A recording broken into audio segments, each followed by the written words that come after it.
দর্শক, কি হতে যাচ্ছে আজ? ভালো নেই গোপালগঞ্জ। ছাত্রলীগ সভাপতি সাদ্দাম হোসেনের আদেশে আবারও ভয়ানকভাবে মাঠে নেমেছে আওয়ামী লীগ। কারফিউ ভেঙে সেনাবাহিনীকে ধাওয়া করলো তারা। কাজ হলো না, 144 ধারা জারি করেও পালাচ্ছে সেনাবাহিনী।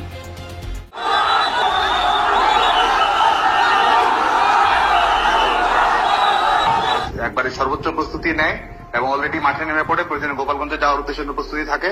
যেখানে যেখানে সম্ভব রাস্তাঘাট বন্ধ করে দেয়। আমাদের এই গোপালগঞ্জে আমাদের ছাত্রলীগের কর্মীদেরকে হত্যা করেছে, ছাত্রদেরকে হত্যা করেছে। এরই প্রতিবাদে যার যার জায়গা থেকে সেটি যেন করে, এটা নিয়ে আপনারা কাজ করেন।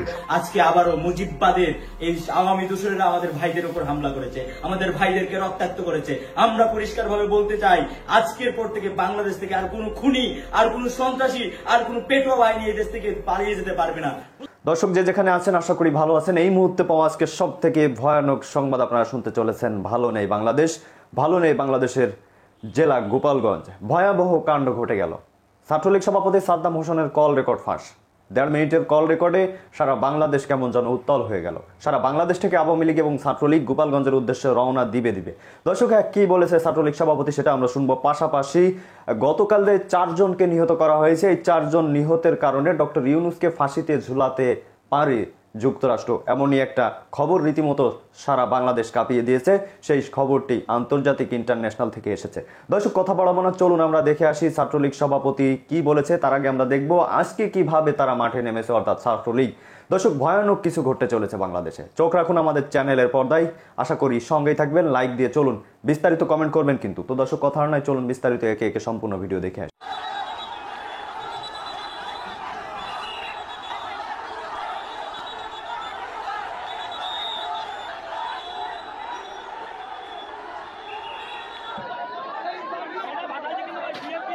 বাংলাদেশ ছাত্রলীগের সহযোগিতা বন্ধুরা, আমাদের জরুরি নির্দেশনা অনুযায়ী আপনারা যেটা নিয়ে কাজ করেন এবং যেটা আমাদের সামাজিক যোগাযোগ মাধ্যমেও যাবে, সেটা হচ্ছে আমাদের ফরিদপুরের আমাদের অঞ্চলের যেসব ফরিদপুর, রাজবাড়ী, মাদারীপুর, শরীয়তপুর, তারা যেন একবারে সর্বোচ্চ প্রস্তুতি নেয় এবং অলরেডি মাঠে নেমে পড়ে প্রয়োজনে গোপালগঞ্জে যাওয়ার উদ্দেশ্যে প্রস্তুতি থাকে।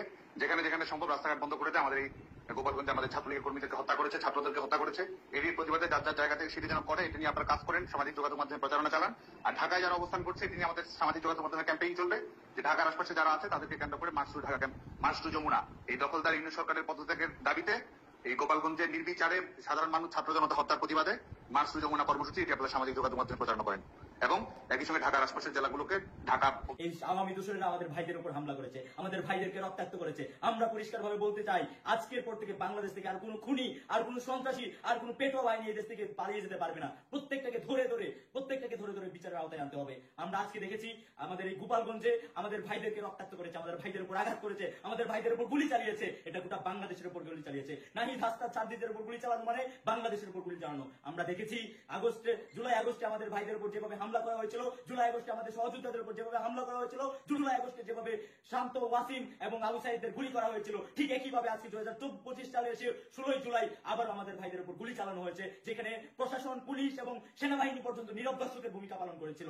যেখানে পুলিশ কোনো ভূমিকা নেয় নাই, সেখানে আমাদের ভাইদেরকে পুলিশ কোনো নিরাপত্তা দেয় নাই, আমাদের ভাইদেরকে পুলিশ কোনো নিরাপত্তার বদলে পুলিশ তারা আরো সাহায্য করেছে, তারা নীরব ভূমিকা পালন করে আমাদের ভাইদেরকে মৃত্যুর মুখে ঠেলে দিয়েছে। আমরা পরিষ্কার ভাবে বলতে চাই, মুজিববাদের কোনো পুলিশ এই বাংলাদেশ পুলিশে আর থাকতে পারবে না, মুজিববাদের কোনো ব্যক্তি আর বাংলাদেশের প্রশাসনে থাকতে পারবে না। আমরা ঘোষণা করছি এবং বিপ চট্টলা থেকে আজকে ঘোষণা করছি, আজকে আমাদের বিকেল 5টায় 16 শহর ক্যান্টনমেন্টে আমাদের বসার কথা ছিল। 16 শহর আমাদের আন্দোলনের ক্যান্টনমেন্ট। আজকে এই বিকেল 5টায় আমরা মুজিববাদের বিরুদ্ধে কবর রচনা ঘোষণা করব। প্রয়োজনে 32 নাম্বারকে যেভাবে ধুলার সাথে মিশিয়ে দেওয়া হয়েছে, গোপালগঞ্জে মুজিববাদের চিহ্ন পর্যন্ত ধুলার সাথে মিশিয়ে দেব। আমরা আজকে প্রিয় দেশবাসীকে ঘোষণা করছি, সবাই প্রত্যেকটা থানায়, প্রত্যেকটা উপজেলায়, প্রত্যেকটা জেলায়, সবাই সব জায়গায় যেখানে আছেন মুজিববাদের কবর রচনা করেন। কোন খুনি যেন আর পালিয়ে যেতে না পারে, সেটুকু নিশ্চিত আমাদেরকে করতে হবে। এই যুদ্ধটা আমাদের আজন্ম এবং চিরকালের জন্য, এই মুজিববাদের চিহ্ন আমাদের মুছে দেওয়ার জন্য আজকে থেকে আমাদের সেই যুদ্ধে নামতে হবে। প্রিয় সহযোদ্ধা, প্রিয় দেশবাসী, বীর চট্টলাবাসী, আজ বিকেল 5টায় সবাই চলে আসবেন 16 শহর। আমরা প্রতিরোধ করে তুলবো। আর কোন খুনি, আওয়ামী লীগের ফেসিবাদের দূষরকে আমরা আর কোনো কম্প্রোমাইজ করবো না। No compromise. আওয়ামী লীগের সাথে, ফেসিবাদের দূষরদের সাথে কোন রকম কম্প্রোমাইজ হবে না। প্রিয় দেশবাসী, সবাই সবার জায়গা থেকে সচেতন থাকেন এবং আজকে এই মুহূর্ত থেকে আপনারা প্রতিরোধ করে তোলেন। প্রত্যেকটা জায়গায় কর্মসূচি দেন, প্রত্যেকটা জেলায় কর্মসূচি দেন। আমরা পরিষ্কার ভাবে বলতে চাই, এই নতুন বাংলাদেশে আর কোন ফেসিবাদদের পুনর্বাসন হওয়ার সুযোগ নাই। যারা পুনর্বাসন করবে তাদের বিরুদ্ধে আমাদের যুদ্ধ ঘোষণা করা হবে। আমরা পরিষ্কার ভাবে বলতে চাই, কোন রকম যদি কেউ পালিয়ে যাওয়ার সাহায্য করে, তাহলে তাদের বিরুদ্ধে আমাদের অবস্থান থাকবে, তাদের বিরুদ্ধে আমাদের আন্দোলন চলমান থাকবে। আমরা দেখেছি কিভাবে আমাদের ভাইদেরকে আজকে আঘাত করা হয়েছে, সেটার জবাব আমরা দেব। আজকে সবাই প্রত্যেকটা জায়গায় নিজ নিজ জায়গায় কর্মসূচি করেন এবং প্রয়োজনে আমরা আগামীকাল এবং খুব শীঘ্রই গোপালগঞ্জে আমরা কয়েক লাখ সারা দেশের মানুষ মার্চ করব। এটা বাংলাদেশের বাইরে না, গোপালগঞ্জ বাংলাদেশের অংশ। সেটাকে আমরা যারা সেখানে আওয়ামী পুনর্বাসন করবে এবং যারা এখনো স্বৈরাচারের পেটুয়া বাহিনী এখনো জাতীয় নাগরিক পার্টি বা এনসিপির লং মার্চ টু গোপালগঞ্জ কর্মসূচিকে ঘিরে সংঘর্ষের সবশেষ তথ্য অনুযায়ী 4 জনের মৃত্যুর খবর পাওয়া গেছে। এই সংঘর্ষের পর অনেকের প্রশ্ন, রাজনৈতিক প্রতিপক্ষকে ঘায়েল করার জন্য আর কত লাশ পড়লে দেশ ও সরকারের বোধোদয় হবে। দিনভর গোপালগঞ্জের সংঘর্ষের পর সরকার প্রথমে 144 ধারা, পরে কারফিউ জারি করেছে। স্থানীয় জনতা ঘেরার মুখে সমাবেশ শেষে গোপালগঞ্জ এসপি অফিসে অবরুদ্ধ হয়ে পড়েছিল এনসিপি নেতারা। পরে বহুবার এনসিপির গালমন্দ শোনা সেই সামরিক বাহিনী হয়েছে উদ্ধারকর্তা। দর্শক, সামাজিক মাধ্যম ও রাজনৈতিক বিশ্লেষক মহলে গোপালগঞ্জের এই সহিংসতার খবর নিয়ে ব্যাপক প্রতিক্রিয়া দেখা দিয়েছে। অনেকেই বেশ কিছু প্রশ্ন তুলেছেন, যেগুলোর দেশের স্থিতিশীলতার জন্য ভেবে দেখা দরকার। অনেকে মনে করছেন গোপালগঞ্জের কর্মসূচিকে কেন্দ্র করে উস্কানিমূলক বক্তব্য দিয়ে আগে থেকেই সংঘাতময় পরিস্থিতি তৈরি করেছে এনসিপি নেতারা।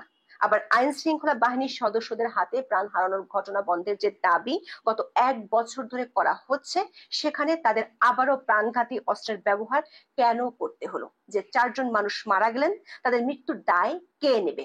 সংঘাতময় পরিস্থিতি এড়াতে কেন আগে থেকে 144 ধারা জারি করা হলো না? কেন ঘটনার পর জারি করা হলো? আবার অনেকেই মনে করছেন, একদিকে জাতিসংঘ মানবাধিকার কমিশনকে ঢাকায় অফিস খোলার অনুমতি দিল সরকার, অন্যদিকে বাহিনীগুলোকে প্রাণঘাতী অস্ত্র ব্যবহার করতে দিচ্ছে। এটা কি কোনো ষড়যন্ত্র? গোপালগঞ্জে সংঘাত নিয়ে এমন 7টি প্রশ্নের উত্তর খুঁজতে চলুন যাওয়া যাক বিশ্লেষণে।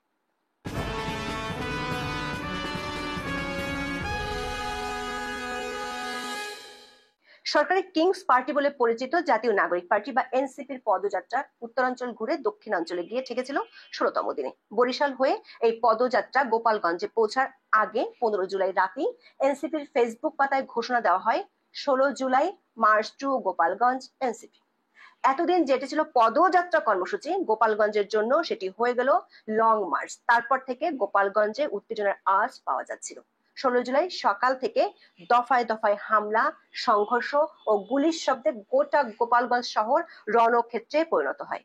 এক দফা সংঘর্ষের পর পুলিশ, সেনাবাহিনী ও র্যাবের 17টি গাড়ি এনসিপি নেতাদের প্রোটেকশন দিয়ে গোপালগঞ্জে সমাবেশ স্থলে নিয়ে যায়। সমাবেশে তারা ইনকিলাব জিন্দাবাদ, মুজিববাদ মুর্দাবাদ স্লোগান দিলেও গোপালগঞ্জবাসীর উদ্দেশ্যে শান্তির বার্তা দেন।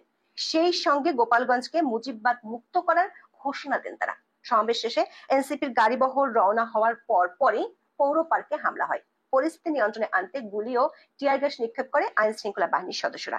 বিবিসি বাংলা জানিয়েছে, ব্যাপক সংঘর্ষের মধ্যে পরিস্থিতি নিয়ন্ত্রণে কয়েক রাউন্ড ফাঁকা গুলিও ছোড়ে সেনাবাহিনী। এমন পরিস্থিতিতে গোপালগঞ্জের জেলা প্রশাসক মোহাম্মদ কামরুজ্জামান জেলায় 144 ধারা জারি করে সব ধরনের সভা সমাবেশ নিষিদ্ধ করেছেন বলে প্রথম আলো জানিয়েছে। তখন গোপালগঞ্জে এসপি অফিসে আটকে পড়েন এনসিপি নেতারা। পরে সামরিক সাজোয়া জানে করে গোপালগঞ্জ ছাড়তে হয় এনসিপি নেতাদের। সবশেষ খবর হলো, তারা গোপালগঞ্জ থেকে খুলনা সার্কিট হাউসে পৌঁছেছেন। বাংলাদেশের বেশিরভাগ গণমাধ্যমে এই হামলার জন্য কাউকে দায়ী করা হয়নি, তবে কিছু কিছু গণমাধ্যম বর্তমান অন্তর্বর্তী সরকার আমলে নিষিদ্ধ ঘোষিত ছাত্রলীগকে দায়ী করেছে। এদিকে বিকেল থেকে সামাজিক মাধ্যমে গোপালগঞ্জে মারা যাওয়ার খবর ছড়িয়ে পড়ে। বিবিসি বাংলার খবরে বলা হয়েছে, গোপালগঞ্জের সংঘর্ষের ঘটনায় 4 জনের মৃতদেহ সদর হাসপাতালে এসেছে বলে জানিয়েছে কর্তৃপক্ষ। গোপালগঞ্জের 250 শয্যা জেনারেল হাসপাতালের তত্ত্বাবধায়ক ডাক্তার জীবতোষ বিশ্বাস বিবিসি বাংলাকে সন্ধ্যা 7:45 দিকে জানান, এখন পর্যন্ত 4 জনের মৃতদেহ হাসপাতালে এসেছে। তাদের শরীরে আঘাতের চিহ্ন রয়েছে। সংঘর্ষের ঘটনায় আহত অনেককে চিকিৎসা নিলেও তাদের সঠিক সংখ্যা এখনো জানা যায়নি। সন্ধ্যা 7টার দিকে সরকারের পক্ষ থেকে জানানো হয়, গোপালগঞ্জে কারফিউ জারি করা হয়েছে। উপদেষ্টা আসিফ মাহমুদ সজীব ভুঁইয়া নিজের ফেসবুক পোস্টে বলেছেন, জীবন মৃত্যুর মতো পরিস্থিতি না হলে সাধারণ জনগণ কেউ ঘর থেকে বের হবেন না। দর্শক, শান্তিতে নোবেল বিজয়ী অধ্যাপক ইউনূসের শাসনামলে এমনিতেই মব সন্ত্রাসের জন্য দেশের মানুষের ত্রাহি ত্রাহি অবস্থা। গোপালগঞ্জের সংঘর্ষের ঘটনার পর অনেকেই প্রশ্ন তুলেছেন, সরকার চাইলে এই প্রাণহানি এড়াতে পারত কিনা। অনেকে বলেছেন, এনসিপি সরকারের পৃষ্ঠপোষকতায় যে রাজনীতি করছে সেটি ওপেন সিক্রেট। এনসিপি নেতারা সারা দেশে কর্মসূচি করেছে, পদযাত্রা নামে, কিন্তু গোপালগঞ্জের কর্মসূচির আগে সার্জিস আলম পোস্ট দিয়ে জানায় মার্চ টু গোপালগঞ্জ। এরপর নাহিদ ইসলাম সহ এনসিপি নেতারা একই পোস্ট দেন। পদযাত্রা শব্দটি সহিংস বা বিরোধপূর্ণ কোনো কর্মসূচি নয়। অন্যদিকে মার্চ মানে শুধু পদচারণা নয়। তো দর্শক দেখলেন খুব গুরুত্বপূর্ণ প্রতিবেদন। এতক্ষণ আমাদের সাথে থাকার জন্য সবাইকে ধন্যবাদ জানাচ্ছি আমাদের আজকের আলোচক তিনাকে। খুবই গুরুত্বপূর্ণ কিছু তথ্যপত্র আপনাদের সামনে তুলে ধরছিল। দর্শক দেখছিলেন সমন্বয়ক রাফিও কিন্তু কঠিন হুঁশিয়ারি দিয়েছে আওয়ামী লীগকে। তারা বলেছে আজকে থেকে আওয়ামী লীগের কোনো নেতাকর্মী বাংলাদেশ থেকে পালাতে পারবে না এবং বাংলাদেশে কেউ বুকুচো করে কথাও বলতে পারবে না। দর্শক এখন আপনাদের কাছে একটা প্রশ্ন, গতকাল যে এনসিপির উপর যে হামলার ঘটনাটা কেন্দ্র করে গোপালগঞ্জে যে 144 ধারা জারি হলো, তারপরও কিন্তু 144 ধারায় কোনো কাজ দিল না। তারপর কি হলো, পুরাপুরি কারফিউ জারি হলো। তবে আজকে সকাল থেকেও কারফিউ ভেঙে জনগণ মাঠে নামতে শুরু করেছিল। দর্শক এখন আপনাদের মতামত, এই এনসিপির সমাবেশে হামলা না করলে কি হতো না আওয়ামী লীগের? আপনার কি মনে হয়, তাহলে কি আজকে আওয়ামী লীগের এই 4 থেকে 5 জন কর্মীকে শহীদ হতে হয়? দর্শক আপনার মতামতটা জানান যে আসলেই এই হামলাটা কতটা ঠিক আছে, কতটা ঠিক নেই। তো পরবর্তী আপডেট আসতেছে খুব তাড়াতাড়ি। অবশ্যই চ্যানেলটি তাড়াতাড়ি সাবস্ক্রাইব করে রাখুন এবং পাশে রাখা বেল আইকনটি বাজিয়ে দিন এবং লাইক দিয়ে আপনার মতামতটি জানান এবং ভিডিওটি শেয়ার করে দিন। ধন্যবাদ এতক্ষণ আমাদের সাথে থাকার জন্য।